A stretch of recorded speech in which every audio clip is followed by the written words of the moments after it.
Okay, the Korean War and its long-term effects. At the end of the World War II, Japan and other Axis countries lost the war. They were forced to give up countries to the spoils. Obviously, go the winners, right? Korea had been under Japan's control after they took it over from China. They divided the country along the 38th parallel. Because the Soviet Union was in control, it became communist, just like a lot of that eastern bloc of Europe as well, Poland, Croatia, etc. And then obviously the South was under U.S.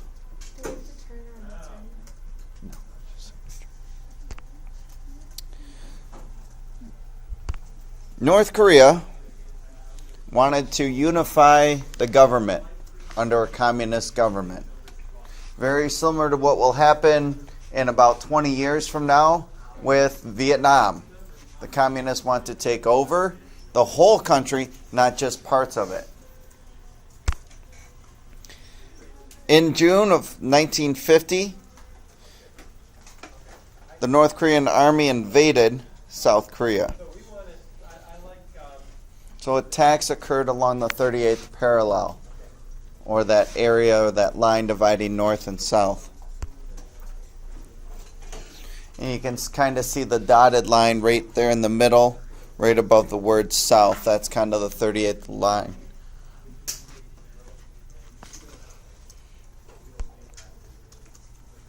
Obviously, if our interests are threatened, what are we going to do? Fight back or help those that are less fortunate. So the United States feared that the Soviet Union and China would help North Korea. So we stepped in and fought alongside the South Koreans to preserve democracy.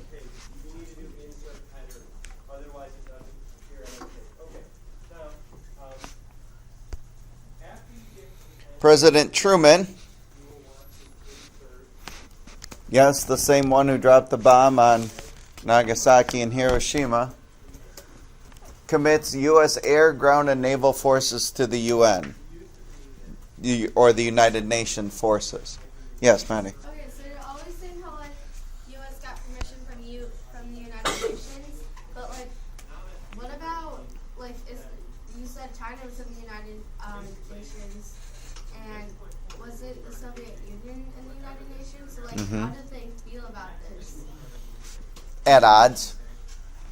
That's why war breaks out, because there's disagreement there. Okay. Wait. Yeah. One of the questions says blank U.S. and blank sent in forces to fight alongside South Korea. The UN. Is the UN or the other? Yeah, UN. Yep. So going back to the African proverb, when two elephants fight, the grass gets trampled. The grass gets trampled, which means there's going to be a lot of civilians who get caught in the crossfire. So we create a lot of Korean refugees from the north and the south. Most were from the north, fleeing into the south. Why would they go south rather than north? A lot of it's, No? Okay. Because of the democracy government? It wasn't necessarily government, it was land. In the north, it was very, very, very rugged and very inhospitable. So if you're going to flee to somewhere, you go where it's easier to make a new living or a new start, right? And most of that land was to the south. The United States tried to stop trying to reunite them, because obviously it wasn't going to work. Sometimes you just got to get a divorce, right? Irreconcilable differences. Instead of trying to keep them united and keep them that way, they just said, you know what? You're never going to agree. You're never going to see eye to eye. So the easiest way to do this, cut the ties. Call it good. Cut your losses. Draw a line in the sand and say don't cross it. They feared it would turn into a bigger and bigger conflict if the Soviet Union and the United States and China got more and more and more involved, and now we've got World War III on our hands. Truman's already dropped 2 bombs. The last thing he wants to do is drop a 3rd. There's no need to be doing that, right? So Eisenhower pulls out of Korea.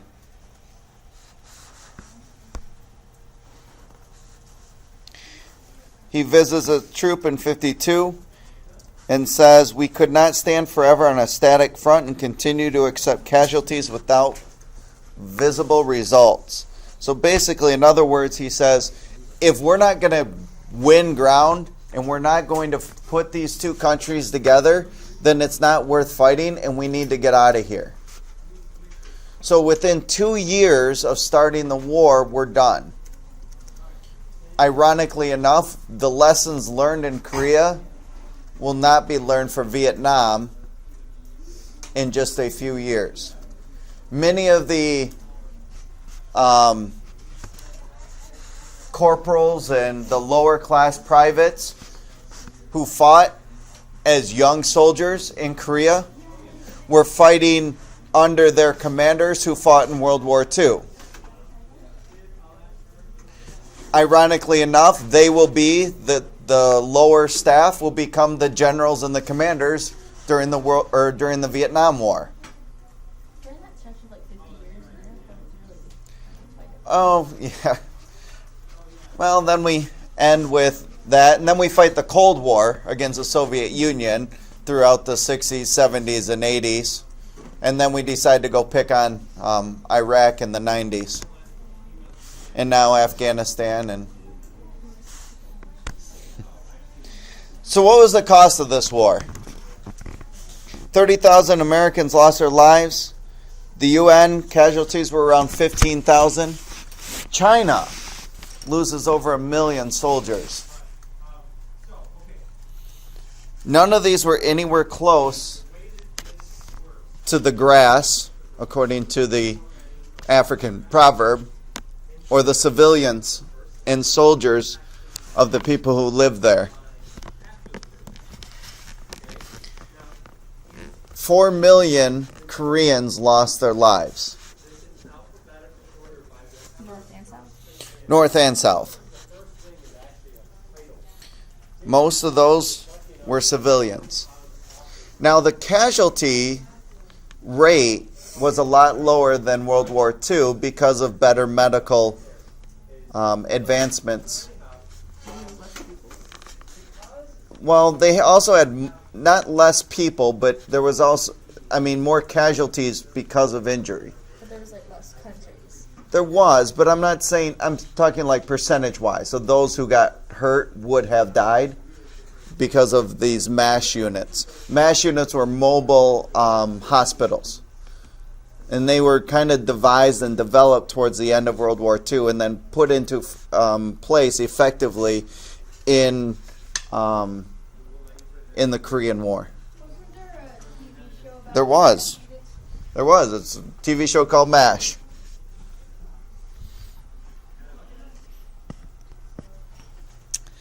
Many people today consider this the forgotten war. There's numerous Korean monuments, and there's a bench in Arlington National Cemetery in Virginia, but there is no national monument. We have the Vietnam Wall. Just recently, after the Vietnam Wall, they put in the World War II. There was always the Gettysburg National Cemetery monument, but the Korean War has a bench.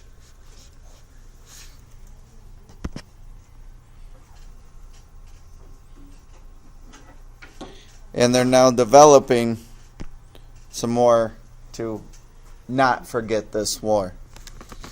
So obviously after it breaks out, there's going to be tension between the North and the South. Because we are a supporter of the South, we get picked on by the North. You probably have seen some of that in the news recently. Okay, this PowerPoint I haven't updated since North Korea has theoretically tested nuclear weapons and long-range rockets that might and could potentially house a nuclear weapon, but that is yet to be confirmed nor denied. Brad? Isn't one of the North or South Korea, didn't they launch a missile, like, not nuclear, but like... That's what I was talking about. North did. They launched a rocket, a long-range rocket that could potentially house a nuclear warhead.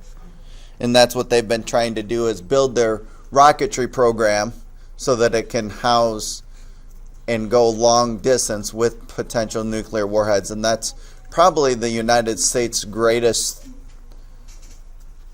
nuclear threat, if you will. But the good thing is we've got a lot of ground-to-air defenses that we can see it coming and take care of it in a timely manner, theoretically. Why are they targeting us? Why are they targeting us? Because we're the West. In 1968, North Korea boarded and captured the USS Pueblo, saying it was in their waters, claiming it was spying. Almost any American that goes over there is watched very closely, and if you step or look at things the wrong way, you are considered a spy. So if you go over there, just be careful in what you do and what you say and how you do things. It took 11 months of negotiations just to get the crew released, to prove that they weren't spying or trying to do anything else. In the 1980s, we've already kind of talked about this, is there's this potential North Korea building up nuclear weapons with the help of the Middle East.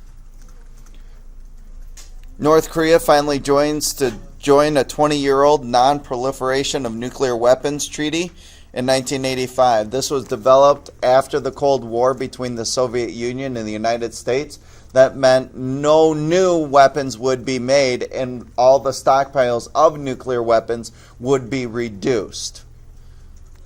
Okay? So they said, well, we'll stop,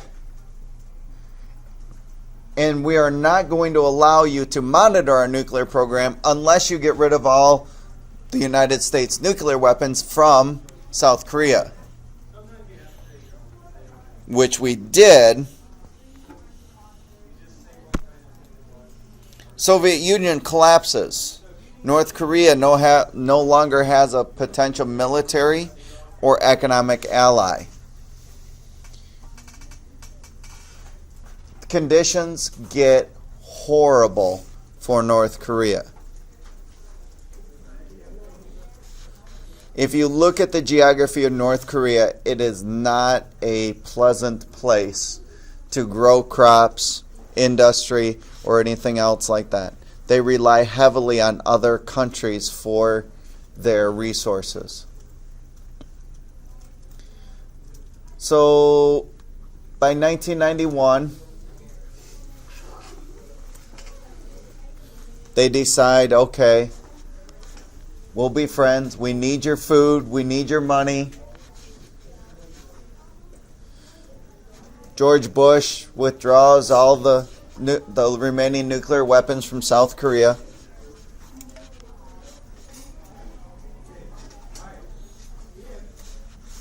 Things are looking good, right? North Korea will probably stop their nuclear weapons, right? They sign a joint declaration of denuclearization of the Korean Peninsula. Wow, this is starting to look good, isn't it? No more nuclear threats on the peninsula. Tensions going down.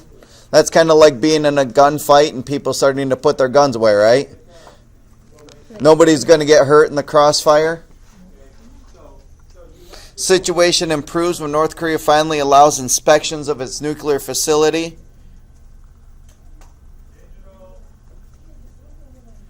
But you already know that in our current society that it's not peaceful, is it? There's a lot of tension. So something must have happened. Well, that's what we got. Yep. Is that we're not going to test, produce, or house nuclear weapons. We're going to allow people to go in and test their nuclear facilities to make sure that it's for energy only, not weaponry. Kind of like what's going on in Iran. Iran and North Korea are very close friends when it comes to nuclear weapons and or nuclear energy. But the funny thing is we got in there and it all goes bad in 93. The North Koreans refused to let inspectors into its nuclear waste site. Those nuclear waste sites were banned under the Nuclear Proliferation Treaty. If you won't let somebody in, what does that tell that person automatically?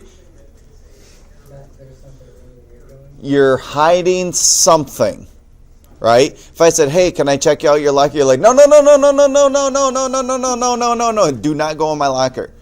Why? I just want to look. I'm missing a book. No, no, no, no, no, no, no, no. Don't go in my. What are you hiding, right? So the North threatened withdrawal from the treaty, and then eventually withdraws in June of 94. So they rescind their treaty.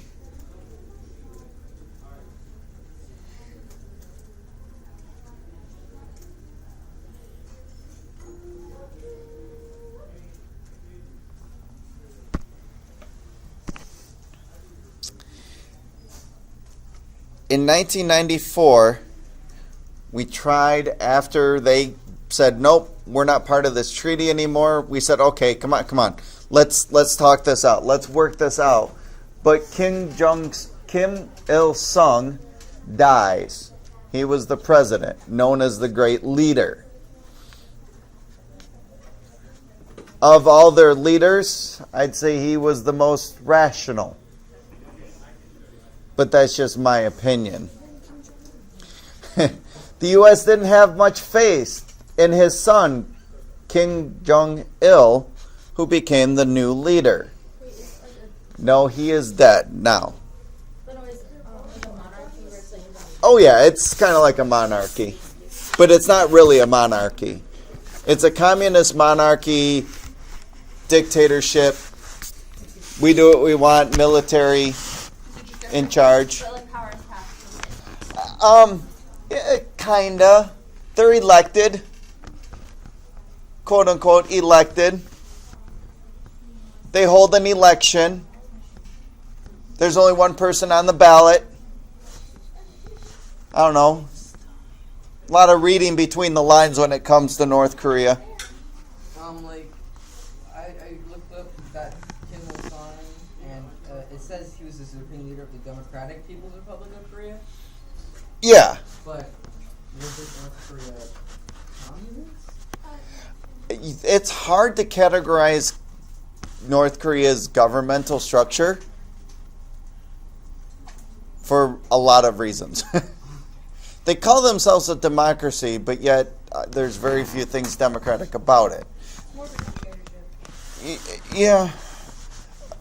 An elected dictator that doesn't have any opponents because they're either dead or jailed. You can run against me.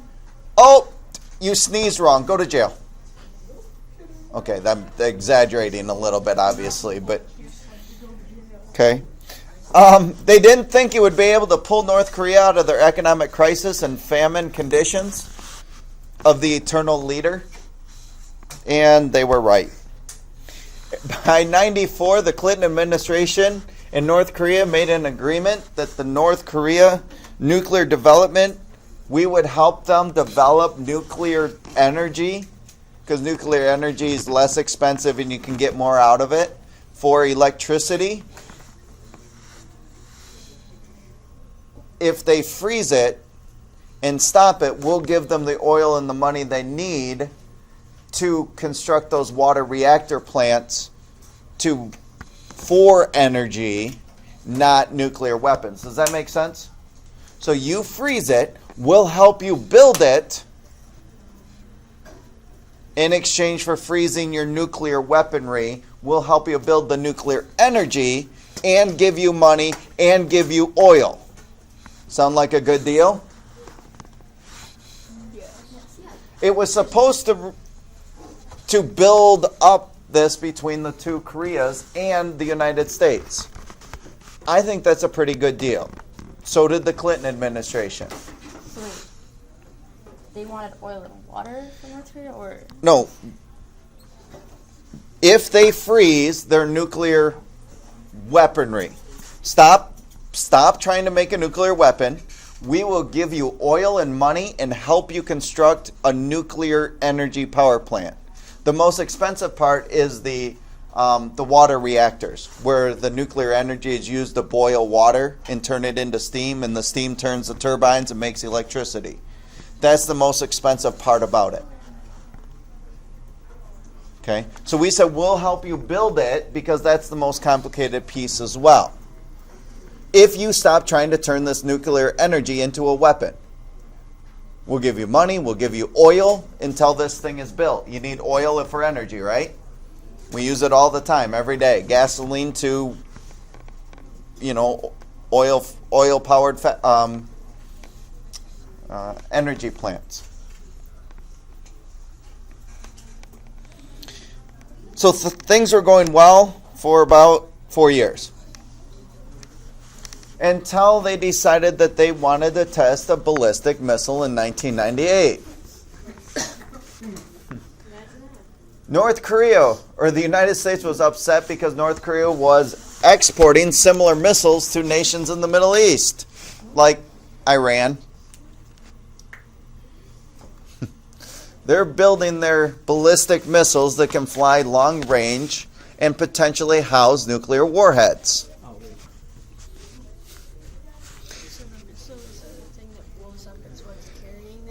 Yes, the missile is more or less just a rocket that you could build and shoot whatever, but it's what it's carrying that you've got to worry about. If you put a grenade in like a water Yeah, rocket. you got it. Put a grenade in a water bottle rocket, and now you got yourself a missile with a warhead. It's the warhead you got to be worried about. The rockets you can shoot off all day. We shoot rockets into space, but they hold satellites. They hold people. They carry something. But it's the guidance system to guide the rocket where to go that North Korea is playing with. The U.S. lifts sanctions against North Korea in exchange to freeze its nuclear weapons program. So we're literally saying, if you freeze your nuclear weapons, we'll promise to give you lifts the economic sanctions, give you food, start trading with you, etc., etc., etc. Things were getting better until 9/11, when we took a hard line against terrorism in countries that supported terrorism. North Korea supported many countries in the Middle East. Those countries in the Middle East were seen as terrorist housing supporting countries. North Korea took offense to being declared the axis of evil or supporting terrorist-like organizations. Whether they were right or wrong, I have no idea. But they reacted angrily to Bush's comments and basically said he was a very bad man and very evil person. But yet we were doing the same thing to North Korea. And I like that picture. He's crazy. He wants to build nuclear missiles, even though I've got hundreds and thousands of them. 63,000. 63,000. Brad. Their weaponry system was underground, right? So we couldn't blow it up. Again, we don't know what weapons they have and where they are and where they're building it. And to go in unprovoked and just start destroying other people's stuff is not seen lightly, even in this classroom. Right? You would feel pretty bad if I went in and broke your pencil and you were like, that's my only one that I have. They had factories. What if we went in and said, oh, that must be where you're making nuclear weapons, blow it up then like we were just making food? It would look really bad. Okay? And and again, with the UN, you just can't go into somebody else's country and destroy their stuff. Yes. Like the China PPT notes, are you able to put the slide show Yeah. whatever on the Okay. So ever since then, there have been several instances when there has been more and more testings by North Korea. Just in the last year, there's been more and more testing of these weaponries in North Korea. North Korea still continues to have a strong military power. They have parades all the time in their capital, Pyongyang, of all of this military might and these great big huge rockets and missiles and all that other stuff, but yet people go hungry. You know, with limited resources, you can spend resources on clothing, food, shelter, healthcare, etc., education. North Korea tends to spend it on weapons.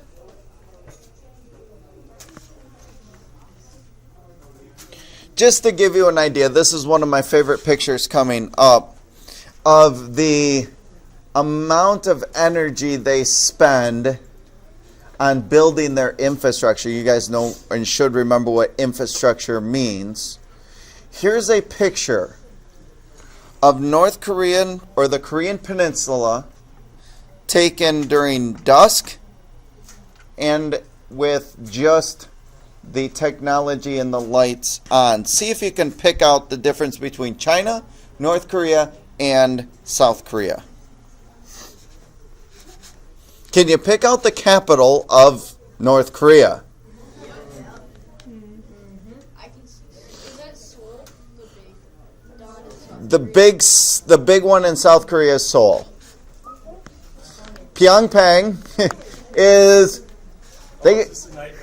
yeah, this is the night map. Crazy. Highly technological in a few areas. The rest, famine. Struggling to make ends meet. Yeah. So if you were going to live in, let's say that you live in North Korea, is Pyongyang the best? Pyongyang's where you want to live. They're great technological developments, a lot of great schools, et cetera, there. High level of education, high level of technology. However, if you go to Google something, be careful in what you Google because you won't find it. Also, are the schools like influenced like they were Oh, influenced? by the government? The government writes the books. Kim Jong-il dies of a heart attack in 2011. The eternal leader is now dead. His youngest son has taken over. How old is his son? Now I think he's bordering 30. 33 now? Okay. I knew he was somewhere in his 30s. Somebody's doing their research while I'm talking. Yes, Maddie. Okay, so there's this one movie called The Interview.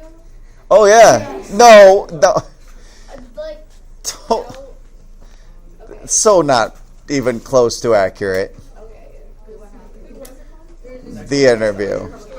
Now, I would encourage you to research the truth and compare it to Hollywood fiction. It's a comedy.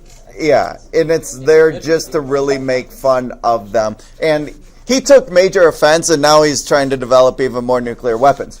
And theoretically, they have hacked into Sony Pictures and other things like that, but we can't prove it's the North Koreans that have hacked and destroyed lots of that stuff. But in 2012, they agreed to suspend their nuclear program to get food aid.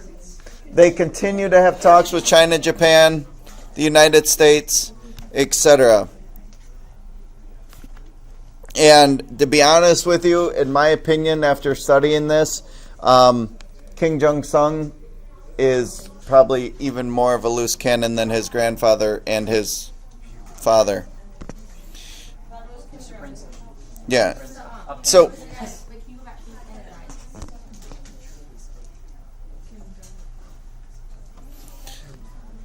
So, it never hurts to threaten, oh, I've got nuclear weapons, I'm going to blow everybody up unless you give me food. And give everybody in my place food, but usually most of that food does not reach where it needs to go. so you know how on Google Maps you can use Street View? Oh, probably not. Yeah, you're not gonna find much on the internet in there. Apparently, like I just googled this, so if there may be information withheld, but apparently, as far as Google knows, Kim Jong Un is responsible for close to 70 executions of political leaders in North Korea. Oh yeah, if you're not with him, you're against him, and if you're not, and if you're against him, you might as well just be eliminated. Yeah. Oh, it was funny. I uploaded the Tiananmen Square PowerPoint presentation. It was funny. I put it on YouTube, and it said, "Your video is not accepted in a few countries, so you will not, your post will not be able to be seen in many countries." And I'm like, China? I thought that was kind of funny. They're like, anybody can see it, but just know that some people in some countries won't be able to get to it because it's been blocked. How do you block an entire video? Yeah, exactly. That's why you can't get to certain things in some countries because it's filtered. Yeah. So it was kind of funny that a lot of people, if you look at, this picture from North Korea for the funeral that was given to the rest of the world about how sad and how much the country felt with his death was just like Mao's, where there was a lot of propaganda. And if you look really closely and you expand this, all of a sudden things in the people in the crowd, they start to look exactly the same. Well, that picture's not doctored at all. No.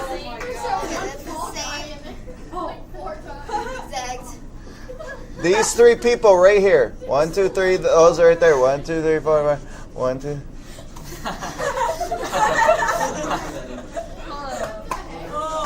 So really, like 5 people showed up. That's like pretty much. Maybe 4 rows of people, but not the hundreds of rows. And theoretically, they paid people to weep and cry and do all the other stuff. That one guy, that tall guy, just like. Oh my gosh. Yeah, that's how distraught they were about losing the eternal leader, and now it's passed down to his youngest son. I encourage you, from here on out, now that you kind of have a background of where North Korea came from and the difference that we have with them, I encourage you that when you hear North Korea on the news, pay attention to it. Everybody's focused on the Middle East and what might happen there, and that's a realistic threat. Pay attention to that too. But a lot of people forget North Korea's that wild card, if you will, and with kind of a nutso guy in charge of a whole bunch of buttons, and there's no checking. He goes, red button, done. Here, at least 2 people have to press the red button at the same time. This is as close as we can get to North Korea. Like that, you can't even do Street View or anything. Oh gosh, no. Yeah. No. So basically, North Korea is like, what do they think they have to have all these